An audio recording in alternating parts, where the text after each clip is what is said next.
Hello guys, तो मैं आज आप लोगों को ऑरली स्ट्रक्चर ऑफ एटम के बारे में रिवीजन करवाने वाला हूं। आई होप सो आपने स्ट्रक्चर ऑफ मैटर चैप्टर पढ़ रखा होगा। तो बिना टाइम वेस्ट किए मैं स्टार्ट करता हूं स्ट्रक्चर ऑफ एटम। इस चैप्टर में सबसे पहले हम लोग को जे थॉमसन का प्लम पुडिंग मॉडल समझना है। Plum pudding model J Thomson ने दिया था 1904 में। 1904 में जे थॉमसन ने प्लम पुडिंग मॉडल दिया था।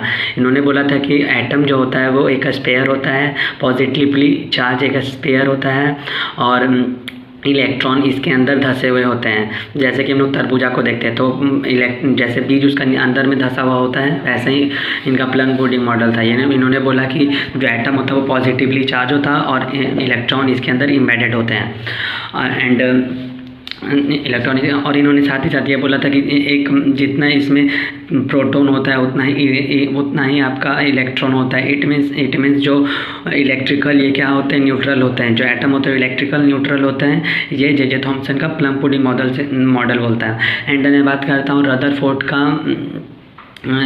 गॉल्फ फ्यूल एक्सपेरिमेंट रदरफोर्ड ने दिया था और इसमें इन्होंने क्या लिया था, एक फ्लोरेसेंट स्क्रीन लिया था और उसमें अल्फ़ा पार्टिकल्स पास करवाए थे, जिसमें कि कुछ तो जो अल्फ़ा पार्टिकल्स थे वो डायरेक्टली स्क्रीन तक जा रहे थे और कुछ क्या होते अपने डाइवर्ट हो जा रहे थे अपने रास्ते से, और कुछ जो थे बैक आ जा रहे थे, लौट कर वापस आ जा रहे थे। इसका कंक्लूजन ये निकला था कि जो इलेक्ट्रॉन होते हैं वो न्यूक्लियस के चारों तरफ चक्कर लगाते हैं और जो पॉजिटिवली चार्ज होता है वो प्रोटॉन में होता है। इट मीन्स कंसनट्रेटेड एरिया में ही केवल पॉजिटिव चार्ज होता है।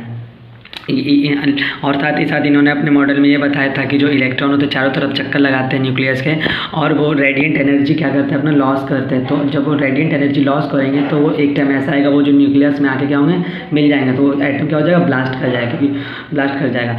तो इन्होंने जो रदरफोर्ड का जो गॉल्फ फ्यूल एक्सपेरिमेंट है वो एटम के स्टेबिलिटी की बात नहीं करता है, एटम के स्टेबिलिटी की बात नहीं करता है।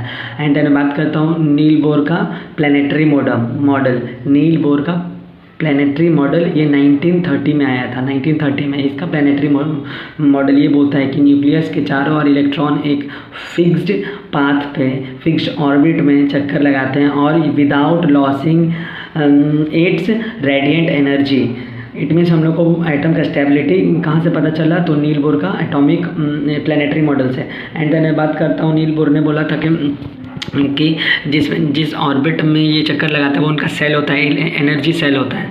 इट मीन्स जिस सेल में जिस एटम में ज़्यादा सेल्स होंगे वो ज़्यादा स्ट्रांग होगा। एंड मैं बात करता हूँ इलेक्ट्रॉनिक कन्फिग्रेशन की। इलेक्ट्रॉनिक कन्फिग्रेशन क्या होता है? It mean distribution of electron in the different cell of the atom is called electronic configuration.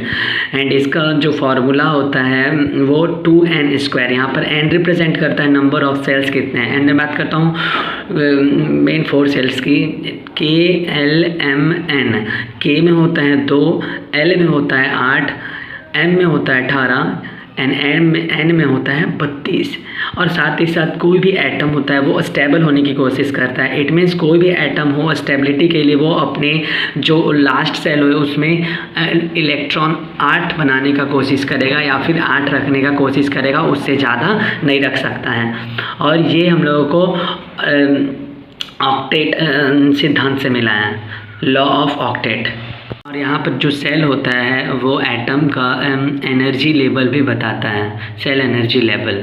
मैं बात करता हूँ वैलेंसी ऑफ इलेक्ट्रॉन्स की। तो वैलेंसी क्या होता है? इट मीन्स कोई भी एटम अपने लॉ ऑफ ऑक्टेट को कंप्लीट करने के लिए जितना नंबर ऑफ इलेक्ट्रॉन त्यागता है या फिर गेन करता है या फिर किसी से शेयर करता है तो वही क्या कहलाता है? वैलेंसी कहलाता है, उसका वैलेंसी कहलाता है या फिर हिंदी में संयोजकता जिसको बोलते हैं। मैं बात करता हूँ आयन का। अगर कोई भी एटम या कोई एलिमेंट अगर इलेक्ट्रॉन को डिस्कार्ड करता है या त्यागता है तो वो पॉजिटिव आयन बनाता है। अगर कोई इलेक्ट्रॉन को गेन करता है तो वो नेगेटिव आयन बनाता है।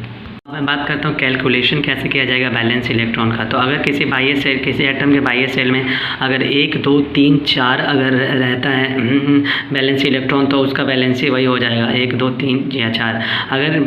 अगर किसी मोर देन अगर 4 इलेक्ट्रॉन अगर बचते हैं किसी बाह्य कोश में तो इसका बैलेंसी हम लोग 8 में से घटा कर निकालते हैं।